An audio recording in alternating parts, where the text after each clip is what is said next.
Kantar, Argentina, y vamos a estar acá hablando también de datos sintéticos, así como la primera ponencia, junto con Luciana Elisanti, también de Kantar. Y hablando justamente de potenciar los insights, ¿no? Algunas cosas van a tener mucha resonancia respecto de lo que ya escuchamos. ¿En qué contexto aparece esta posibilidad, digamos, de contar con datos sintéticos? Aparece en este contexto actual en el cual la AI generativa nos abre oportunidades enormes que antes no existían, y aparecen en un contexto en el cual los marketers tienen demandas muy claras, que son hacia la investigación de mercado, hacia el conocimiento del consumidor, que son las demandas de siempre, históricas, en términos de alta precisión, alta representatividad y, desde hace mucho, mucha velocidad y cada vez más velocidad. Entonces, obviamente, este tipo de soluciones van a estar viniendo a traer esa posibilidad de mantener, digamos, esa exactitud y esa precisión y representatividad a unas velocidades que hasta acá no eran posibles. Para precisar a qué nos referimos con datos sintéticos, elegimos una de las definiciones que están alineadas a nivel internacional y que nos hablan básicamente de que son aquellos generados por un modelo estadístico computacional que se basa obviamente en un enorme conjunto de datos reales. Entonces esto sí es súper importante, es decir, son datos generando datos.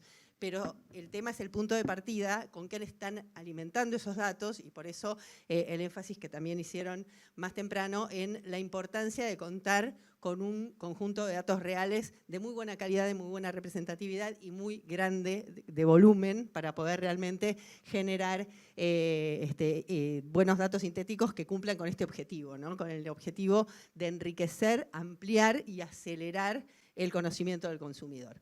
Desde Kantar vamos a estar hablando de dos de las maneras en las cuales los usamos, si bien también las aplicamos de otras formas, pero nos vamos a estar refiriendo a dos técnicas que son, por un lado, la técnica de boosting, que tiene que ver con potenciar las muestras, es decir, con la posibilidad de sumar datos sintéticos a los datos reales en olas de salud de marca o en trackings de salud de marca, por ejemplo, como manera de obtener una muy buena cobertura y representatividad de aquellos segmentos que son más difíciles de alcanzar y que entonces hacen que trabajos de campo sean más largos y más difíciles. Y esto nos va a permitir entonces acceder más rápido. Por otro lado también la técnica de lo que le llamamos digital twins, que en este caso lo que nos va a permitir es generar datos para escenarios nuevos, ¿no? Es decir, para simular y predecir escenarios nuevos.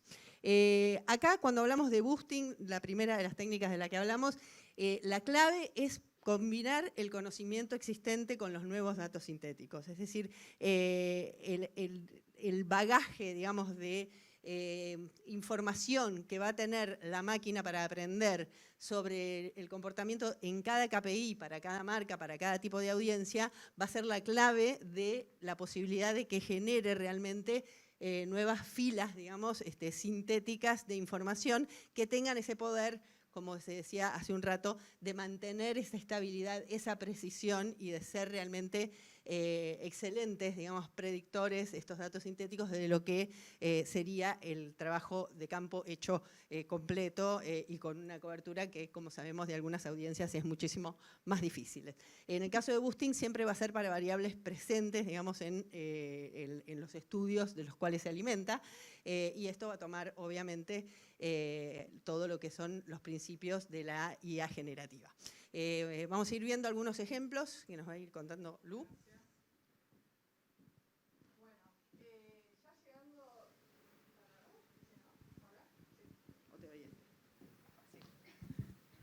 Hola. Sí. Yendo a ejemplos concretos y para poder dimensionar de lo que estamos hablando y sobre todo los beneficios, vamos a dar algunos ejemplos para digamos, entender de qué se trata. Tomamos uno, por ejemplo, que tiene que ver con, bueno, quiero entender mejor a los usuarios que ven regularmente contenido de influencers. Partimos de una muestra chica que quizás esto nos hace que tengamos que esperar más tiempo para poder entender esos usuarios. Y aplicando este sistema, esta técnica del boosting, logramos que una muestra siempre es importante, y lo vamos a estar resaltando en más de una ocasión, mantener una muestra humana de calidad representativa, más la sintética, hace que estos datos se logren potenciar y de alguna manera tenemos mantenemos la calidad de la información, porque al potenciar esto no se pierde, se mantiene muy buena calidad de la información y vamos a después mostrar por qué. Y tenemos más datos, logramos leerlos de manera más rápida con bases más grandes. Y esto lo aplicamos a distintos ejemplos que tienen que ver con marcas más chicas o distintas regiones. Una de las cosas que seguramente se preguntarán es por qué el sistema del boosting no es igual en todos, y esto tiene que ver, es un poco más técnico, pero lo comento brevemente, con que la historia de cada variable, la cantidad de casos de cada variable, incluso cómo se construyen esos datos, algunos son más estables, otros más volátiles, hacen que la manera de potenciar los datos no sea igual en cada variable. Y acá se empieza a dimensionar la complejidad que tiene esto, sobre todo en estudios de salud de marca, que estamos hablando de miles de variables. Desde Kantar se hizo una validación en términos de boosting, también se hizo para Digital Twins, pero bueno, vamos a recorrer un poquito más en profundidad la técnica del boosting, que se realizó en muchos países para varios estudios de tracking de salud de marca, en donde realmente se vio la potencia que tiene esto, un poco ya se estuvo hablando, pero también la validación realmente es altísima. Tomamos una variable de ejemplo, no es que se hizo solamente para la variable de imagen de salud de marca, se recorrió para todas las variables del estudio de salud de marca, en donde prácticamente estamos hablando de casi el 100% de las variables, con una variación de máximo 5 puntos entre lo que es la muestra original y la muestra original más sintética, o sea, la muestra humana más sintética. Esto no solamente se hizo de manera estática, sino también se hizo de manera evolutiva, y mantener esta calidad de la información y esta correlación tan alta se hizo también a través del tiempo, y volvemos a mantener esos resultados. Mitos y realidades. Una cosa que quizás nos preguntamos mucho cuando empezamos a hablar de datos sintéticos tiene que ver, ¿elimina la necesidad de datos humanos? No, es fundamental mantener los datos humanos. ¿Por qué? Pues la realidad es que es fundamental para reflejar justamente la complejidad del mundo del que estamos, y del que no solamente aprendemos del pasado, sino que la muestra que vamos manteniendo humana va haciendo y representando el presente. Si solamente yo hago un reemplazo 100%, no estaría representando la realidad. Entonces, es muy, importante y fundamental que siempre haya una muestra humana acompañando a la muestra sintética. Otro de los mitos, ¿puede responder a cualquier pregunta de forma autónoma? Y esto depende, pero sí vamos a hablar acá, esto tiene que ver con un poco lo que mencionó Vale al principio de Digital Twins, que es una técnica que lo que hace es poder simular respuestas, pero sobre algo que ya aprendió la inteligencia artificial. No puede inventar algo de la nada. Una cosa es, bueno, ¿qué puede hacer o qué puede responder sobre un entrenamiento, alguien que, una base de datos de gente que hizo deporte? Otra cosa es inventar una pregunta sobre esa misma gente de algo de cocina. Entonces, siempre es fundamental que la base de entrenamiento sea muy robusta, muy grande, y que tenga que ver también con lo que queremos averiguar.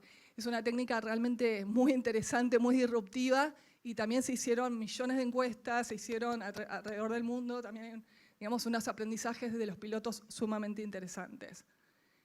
Y por último, el tercer mito, cambiar a sintético es fácil. No es cambiar, sino acompañar el proceso, porque decimos que siempre vamos a mantener la muestra humana. Pero obviamente la parte de escalar es la parte más difícil, llevar justamente esto a los programas de salud de marca, donde de nuevo se manejan miles de variables, es realmente muy complejo, pero bueno, ya se está transitando sobre eso y con muy buenos resultados. Y para cerrar, no reemplazan la investigación, justamente la potencian, y lo que hacen también es que sea más inclusiva, eficiente y sobre todo también predictiva. Así que bueno, es bastante disruptivo todo esto, pero nos pareció sumamente interesante.